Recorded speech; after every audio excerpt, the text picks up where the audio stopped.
Tinalakay sa Kamara ang panukalang budget para sa Department of Labor and Employment maging sa kung paano nga ba mabibigyan ng living wage ang mga manggagawang Pilipino. Si Mela Lesmora sa detalye. Rise and Shine, Mela.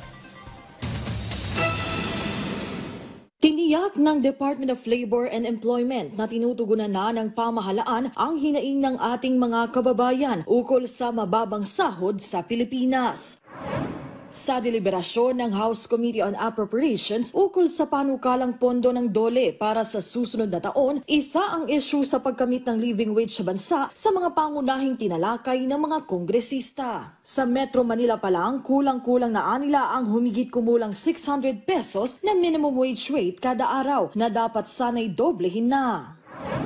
Hindi po madaling gawain o tungkulin ang balansehin o timbangin ang kalagayan, pangangailangan ng atin pong mga manggagawa. Ganun din naman po sa kakayahan, kapasidad ng atin pong mga namumuhunan. Ang direksyon ng Department of Labor and Employment, bukod po sa intervention on the wage aspect, meron din pong non-wage intervention sa pamamagitan po ng mga livelihood. Git naman ng National Wages and Productivity Commission, batid nilang dahil sa taas ng presyo ng bilihin, taas sahod ang nakikitang solusyon ng marami. Pero it's not an answer always that when you increase the inflation, you have to increase the minimum wage. You have to identify the areas, the cost for the increase in the inflation, and the solution should be in that area rather than immediately increasing the minimum wage. It requires a whole of government approach. In fact, it requires a whole of country approach.